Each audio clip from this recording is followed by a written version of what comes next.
Welcome back to the Millennial Millionaire Show, everyone. I am your host, Stephen Cohen. It's been a long time, but we're back to a solo podcast. So lots going on in the world right now, lots of craziness, lots of chaos, but also lots of joy, lots of abundance, and lots of positivity. So the message for today isn't about any of that. I just think it's important to have a perspective of positivity and abundance and joy, even when there's chaos going on, because at the end of the day, we can't control what happens to us, but we obviously always have control over how we look at the things that happen to us and our attitude while things are happening. But for today's episode, I want to talk a little bit about net worth. Money isn't the most important thing in the world, but it is pretty important. You know, some would say it's up there with oxygen. When you have it, life's good. You don't really think about it too much. You have freedom, you have options, you have flexibility. But when you don't have it, it is very hard to think about anything else other than that. And I've been very fortunate over the last decade of my entrepreneurship journey to have good mentorship, to be around affluent people, and really just start to condition myself to think more about the abundance when it comes to money versus the scarcity like I used to growing up in my household in terms of my relationship with money. So net worth is really important because it wasn't something that I really started focusing on until 5 years ago. I used to think it was all about earning money. I need to get a high earning job. I need to join a business. I need to sell more, recruit more, build more, be in an opportunity with upward mobility. And all those things are absolutely true. But as we all know, it's not always how much you make, but it's what you keep. And focusing on net worth, I realized as I started getting into rooms with more affluent people that had the results I want in the financial and in the professional marketplace, they didn't talk about how much money they made that week or how much money their business profited. They talked about what their personal net worth was. So what is a net worth? You could ask ChatGPT, but the simplest definition that I've seen is assets versus liabilities, okay? So you take everything that you own, all your assets. What is an asset? Something that appreciates, I would say, in value. Real estate, cryptocurrency, stocks, some jewelry, some materialistic items, things that will actually increase in value, things that you can sell if you need to, if you were in a pinch, and things that you can liquidate. What is a liability? Basically the opposite. Things that depreciate in value, right? Most cars are depreciating liabilities. Most materialistic purchases, bags, watches, depending on what you buy, a lot of these things will depreciate because you have to go into debt, credit card debt, consumer debt. So you take everything that you own that is an asset, something that you can sell and liquidate, and then you take all your debt, all your liabilities, you subtract that, and that's your net worth. So if you're anything like me, when I first started my entrepreneurial journey, I had a negative net worth. I didn't even know what a net worth was, but I had a negative net worth. How? Well, I had about $5,000 in my bank account. That was my only assets, my only liquidity. And I had a $25,000 car loan. So $5,000 in assets versus $25,000 in liabilities equal a negative $20,000 net worth. So when I realized that, I was like, okay, well, let me start to climb my way out of this hole. Let me start to get myself to a point where I can create such a financial base around myself and the people that I care about that no matter what season I go through, no matter what winter comes, no matter what challenges come with the economy or my business or the industry, I have a big enough nest egg. I have a big enough net worth. I have enough assets to get me through the financial hard times. So there's 4 steps, I believe, specifically speaking to people in the performance-based direct sales industry that you need in order to build your net worth. Okay, step number 1, you have to make income. You have to make money. You cannot save yourself to wealth. The most you can save is 0. You can never save more than going below that 0 versus the opposite. You can obviously make an infinite amount of money. So skipping Starbucks once a week, Cutting out your Netflix subscription. Yeah, maybe those are good financial habits if you're in debt and you need to make some adjustments, but they're not going to make you rich. They're not going to help you increase your net worth, and they're not going to make you successful, right? You need to figure out a way to make more money. It's a lot easier to earn money in most cases than it is just to penny pinch and be in a scarcity mindset about every single thing that you do and all the purchases that you go through in your life, okay? So the first and foremost, you need to be making at least six figures. That's step number one. That is your baseline value. If you are an adult in America and you have ambition to create abundance and have some financial independence, and money is important to you, which it should be because it brings you resources, it brings you comfortability, and it brings you options, you need to be making at least six figures if you are active in the workplace and have the desire to create that type of lifestyle and abundance. Okay, six figures can come a lot of different ways. You can join a sales opportunity like solar specifically. In solar, all you need is 3 to 4 installs a month consistently, 25, 26, 27 to 30 installs depending on market, pay plans, compensation. You're making at least $100,000 a year. You could be an executive assistant for someone. You can be a videographer. You can open up a podcast studio. There's so many different ways in America in 2025. You can create a drop shipping store. You can create content. You can get super excited about something you're passionate about and just make videos and do your best to monetize it and hire someone to help with the mentorship that's needed in order to actually monetize it and make money. Bottom line, you need to make more money. Okay.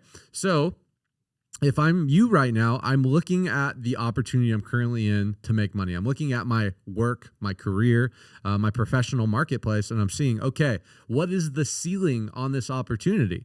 When I was working at Planet Hollywood as a cabana host, I realized that it didn't matter how many cabanas I sold, my ceiling was around $40,000 or $50,000 a year. That was the most amount of money that I was going to make in that specific niche, unless I stay there for 10 years, work my way up, eventually become a general manager, etc. But that wasn't aligned with my goals. So the space you're currently in, who is the person in that specific space, whether you know them locally or someone you just know online or view?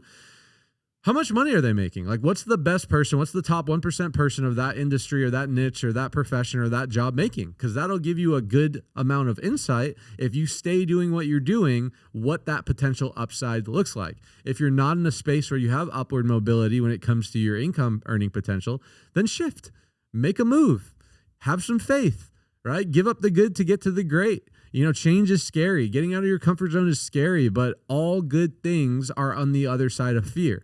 Bob Proctor says that the cave you fear to enter holds the treasure you seek. That means a lot of times the things you don't want to do, that scary job that you know you should take, but it maybe involves you moving to a different state or a different city, giving up that comfortable salary that you've become so accustomed of to go start that new business is scary. But all great things are on the other side of fear. All great things happen when you get out of your comfort zone. I just heard a full TED Talk about being bold and how important it is to be bold in life. The guy built a 7-figure business all around the mantra that taking bold action creates freedom. Taking bold action is a secret of the universe, right? Be bold about your profession. Be bold about your bullishness when it comes to making more money. So you need to figure out an opportunity, a vehicle, a space, an industry, a niche, a job, an opportunity that you at least can hit that 6-figure benchmark if you want to actually create wealth. We're all going to be millionaires eventually, right? The name of the podcast is A Millennial Millionaire. We're all going to be millionaires eventually, but some of us will do it when we're 170 years old, and some of us can do it when we're 30 years old, or 35 years old, or 25 years old, or 18 years old, or 50 years old, depending on how much ambition and how much desire you have to achieve that, okay? So we need to learn how to make more money. We need to get into a space that has upward mobility, and then it's not rocket science. Success leaves clues. If you do what people do and you say what they say, you'll get what they get every single time. When I was broke, busted, and disgusted, a 22-year-old college student with a negative net worth, all I did was started listening to people that had the results I want. I started putting myself in uncomfortable situations, and I got myself in an environment that I didn't have a cap on my income, and I had flexibility over my life. And then by doing that, I just failed, right? Failed forward enough until I started to learn how to do everything or something, started to get some success, started to create a better reputation, started to create my self-image, and then you wake up 10 years later and you have some stuff to show for it. Learn how to make six figures. That should be the benchmark. It's a lot easier to earn more than penny pinch and trying to save every single little thing every single day, because that keeps you in a scarce mentality versus all the abundance out there for you to earn. Okay? So step one, you got to hit that six-figure threshold minimum. That should be your baseline target when it comes to your finances. Step number two, you want to identify your financial nut. Okay, the bare necessities. Timon and Pumbaa, right? The bare necessities, we all know this. What is your financial nut? What does that mean? All of your non-negotiable expenses. I'm talking car payment, I'm talking rent, insurance, phone bills, food, childcare, child support, alimony, whatever situation that you are in your life based on your expenses, your overhead, your bare necessities. How much money do you need to earn every single month just to live, just to survive, just to pay the bills, just to make sure you're not getting calls from your creditors, getting evicted, and making sure that you and your family have food on the table to have a good quality of life. Now, that number is going to change depending on what season of your life you're in, and it also depends on where you're at. You know, I was 22 years old. I was living with my parents. I had a $500 Ultima payment. That was really it. So I could take the risk that I needed to, because I knew that if I can make more than $500 a month and maybe a couple $100 for phone bills and food and all the things, then I knew everything after that was enough money that I could start putting away to actually start creating a foundation financially to then have the risk tolerance to go take bigger moves, take bigger actions, and take bigger risks. Okay. Now, my financial nut is a lot more expensive. You know, your nut could be $5,000 a month, $10,000 a month, $20,000 a month, $3,000 a month. It doesn't matter what it is, because we all have different responsibilities. We all have to play the cards that we were dealt. But you need to know what that number is, because that allows you to get clarity over what you need to earn in order to start creating that financial freedom number for yourself. Okay. So whatever your income is, let's call it $10,000 a month. If you took in my advice and you're hitting that six-figure threshold for easy numbers, let's say your expenses are $5,000. Maybe you have a BMW lease, you're renting a $3,000 apartment. Depending on where you live in the country, it's pretty easy to get to a $5,000 a month nut, meaning that you have a $5,000 indisposable income to play with. We're going to get to taxes in a second. That's the next step. But let's just say you have $5,000 to work with. Now you know, okay, if I'm fixed at my $10,000 number, which hopefully most of you aren't, hopefully most of you guys listening to this have the ability to make more money. You're in some type of performance base. You're not getting paid on wages. You're getting paid on profits. Really, really important.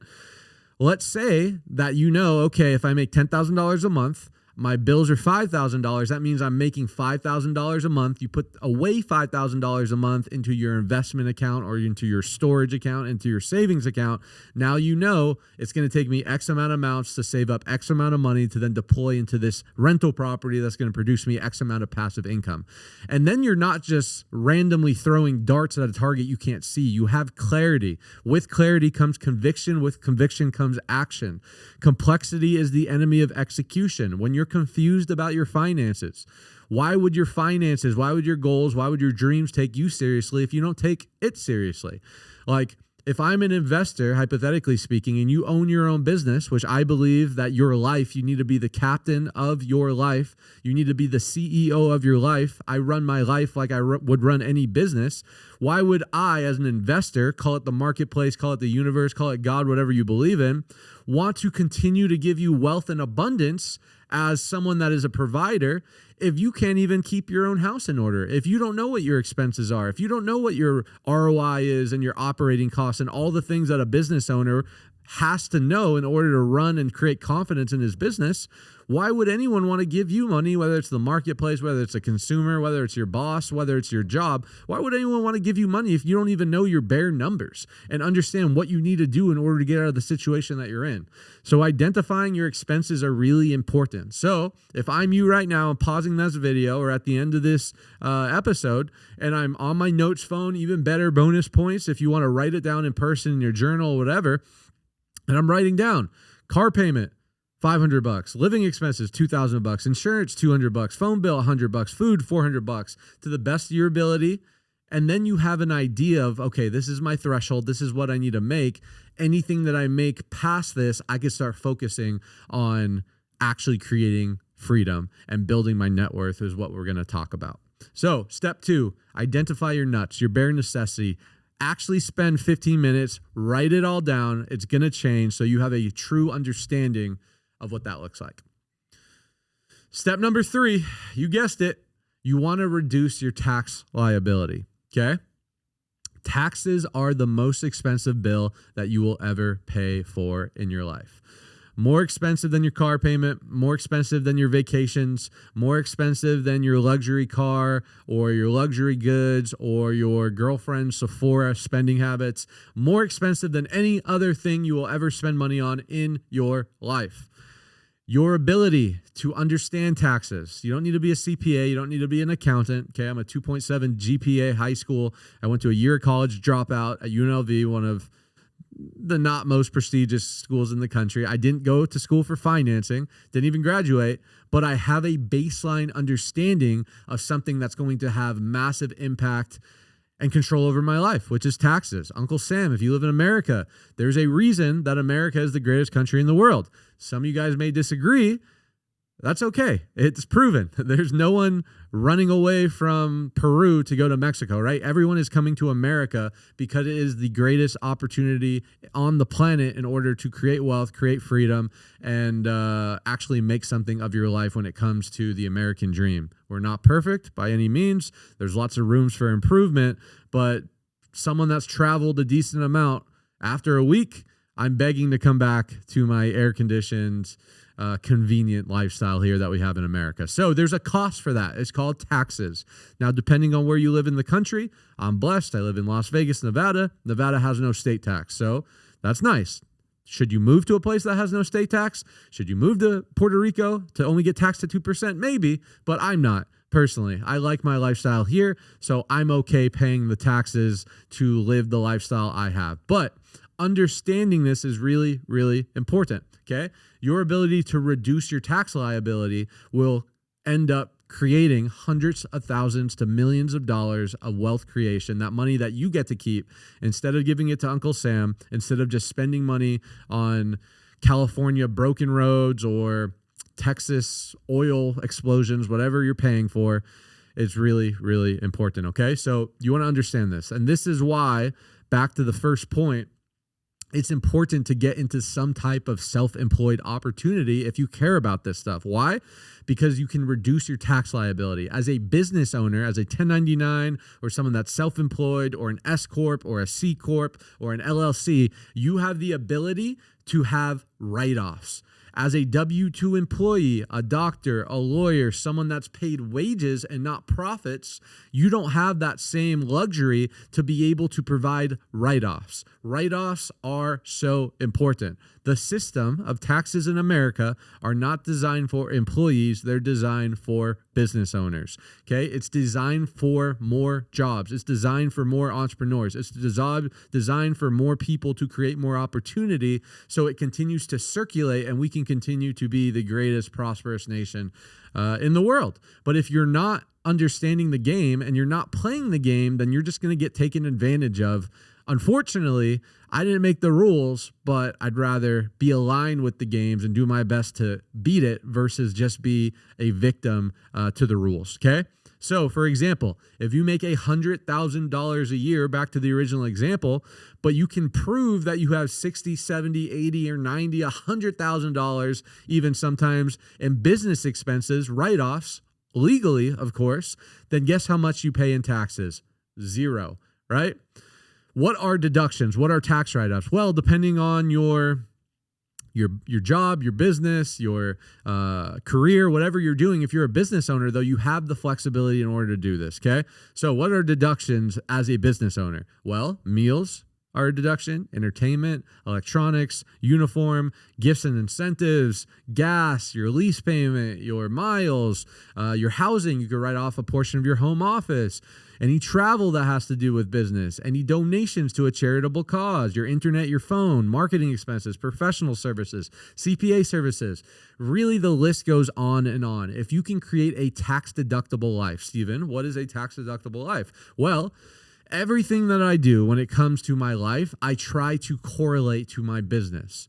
If I'm going to New York for a conference, I'm not just going to go to watch the conference and hang out with some buddies. I'm going to conduct business. I'm going to go for recruiting meetings. I'm going to go build referrals. We have an office out there in New York. I'm going to go talk solar. I'm going to go talk podcasting and networking with people out there, which classifies it as a business expense, as business travel. Guys, this is all legal. There's nothing shady about any of this if you do it proper and you actually have integrity with what you're doing. So building a tax-deductible life means every little thing you do, the line is so blurred, for me at least, and probably a lot of you guys listening as well, from lifestyle and business. The line is so blurred where you almost can't tell the difference in certain scenarios. So if you can marry the two and blend the two and have the intent to do business in almost everything you do and actually follow through with that, actually conduct that business, create that lifestyle where it's not a clock in, clock out mentality, it's a lifestyle, not a job. Guess what? Your life becomes tax deductible. Instead of you being a doctor making $100,000 a year as a pediatrician and having to pay 20, 25, 30% sometimes, depending on where you live in the country, right? $20,000, $30,000 to the government. If you own your practice, or if you're a business owner, or if you're a solar salesman, or if you're a drop shipper, the list goes on and on. If you own a chiropractic firm, you make $100,000, but you can show that your life, those deductions, really, you've deducted $70,000. You're only paying taxes on the $30,000, not the $100,000, right? It's so important. And obviously, the more money you make, the more of an impact that this has over your life. Back to the original point. It's not how much money you make, it's how much money you keep. I know a lot of people in my industry, a lot of well-intent, talented salespeople, sales leaders, business owners that make $200, $250, $300, $500,000 a year, and they have negative net worths. $500,000 a year, and they don't have enough money to survive 2 or 3 or 4 months because they don't understand these principles. They're spending way much on taxes.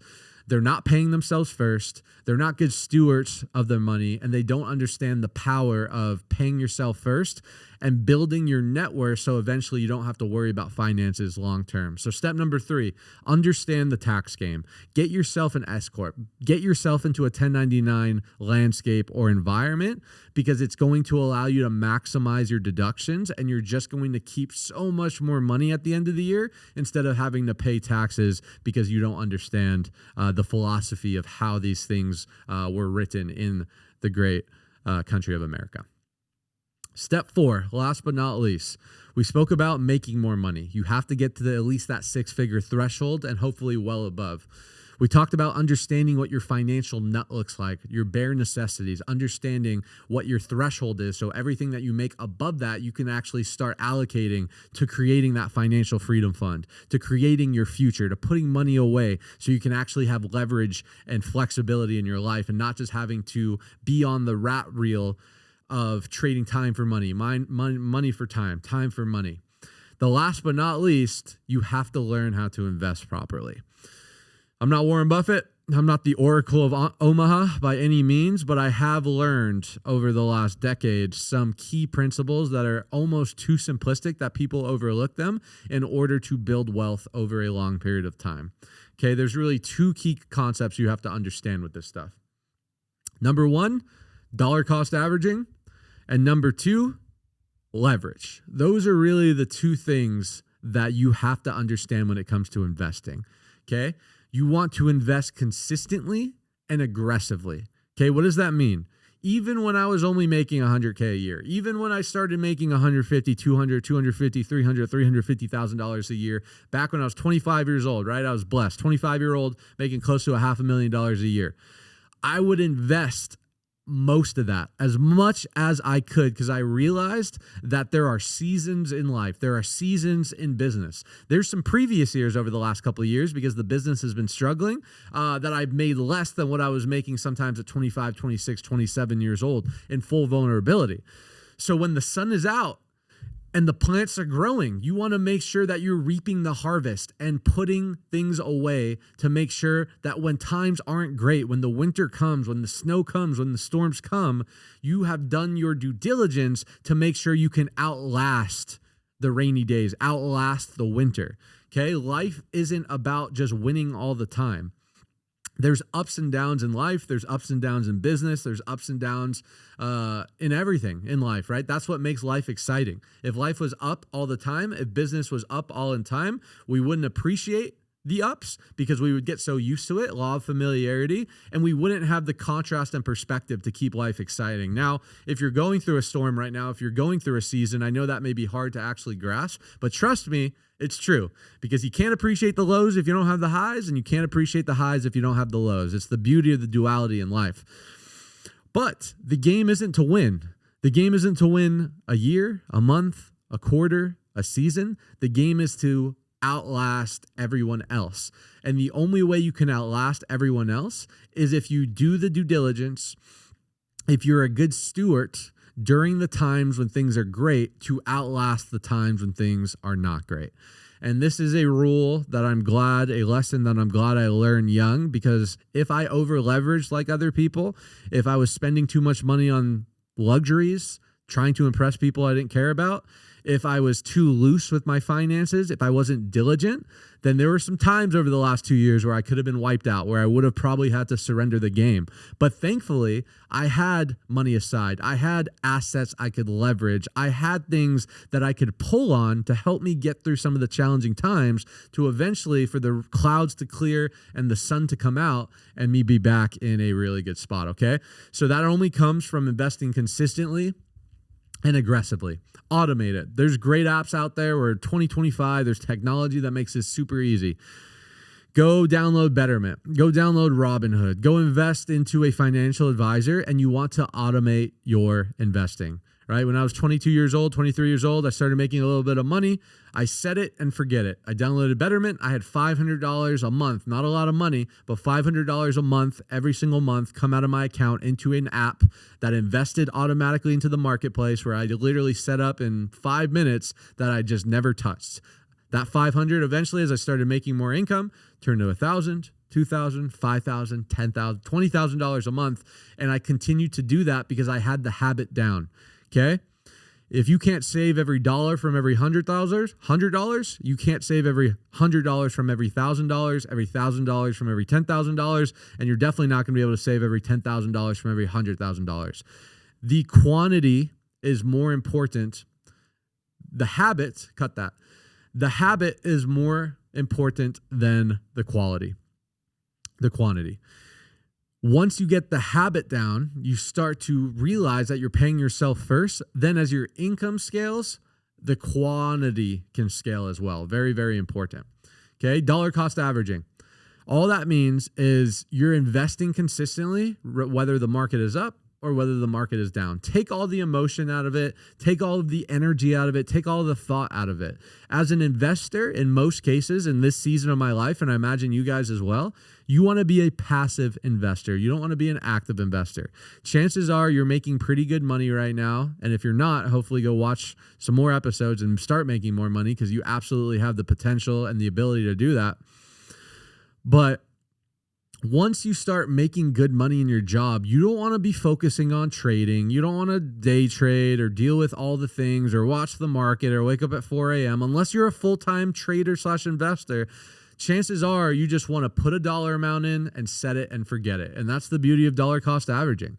Whether the market's up, whether the market's down, you just continue to put in the same amount, whether that's in crypto, mutual funds, stock, real estate portfolio, investment accounts, savings accounts that you're eventually going to deploy to rental properties, whatever it is. You just put the same amount of money, you set it and forget it every single week, every single month, and eventually you will be very happy about that.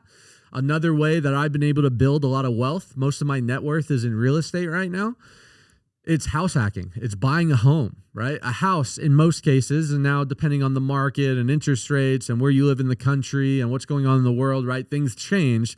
But majority of the time, houses are amazing investments because you can put your money into this asset. You get leverage. For example, you can go get a $1 million house, easy numbers, right? For $100,000 down, 10% down, $1 million house. In 20 years from now, 30 years from now, 50 years from now, whatever the number is, depending on what your age is and your time horizon, 100% of the time, that house is going to go up in value. Maybe not over a year, 5 years. Maybe there's a correction. Maybe there's a market downward. But over a long enough period of time, real estate will always go up in value, as history shows. So you spent $100,000 to then acquire $1 million asset. The beauty about real estate is because you get leverage, okay? So guess what? In 20 years from now, if that house doubles, you don't just go from your $100,000 investment to $200,000. You get the full double with leverage on the $1 million house to $2 million house. So let's break that math down. You spent $100,000 to then create potentially $1 million+ in net worth for doing absolutely nothing by just holding the asset, obviously making sure it cash flows, obviously making sure the debt is getting paid down with a stable tenant, all the things that come into real estate. But that is the power of real estate. You get leverage. Most of my net worth, right? I have like $1.4 million. A good chunk of it came from real estate. It came from every year starting in 2019. Buying a house. My first house was $260,000. Now it's worth $420,000.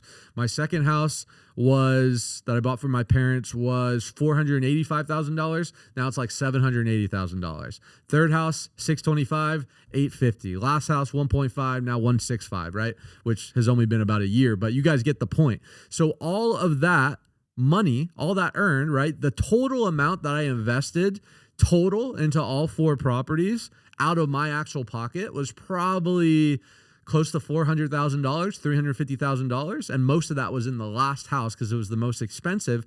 But I yielded a $1.2, $1.3, $1.4 million in net worth in equity from that $400,000 investment. And I get the tax depreciation, and I get the debt pay down, and I get all the things that come with real estate. So dollar cost averaging, investing consistently, automating it, not focus too much on what's going on, but really setting it and forget it. And then house hacking, buying a house and then either renting it out with roommates so their rent covers the mortgage, or getting a duplex, triplex, fourplex. You've heard this before, depending on where you are in the country, and then living in one and renting out the other units. That is going to be maybe not the most luxurious and the most convenient or comfortable, but the fastest way to start buying assets, start actually putting your money to work and getting your assets, getting your money working harder for you than you are working for yourself, okay?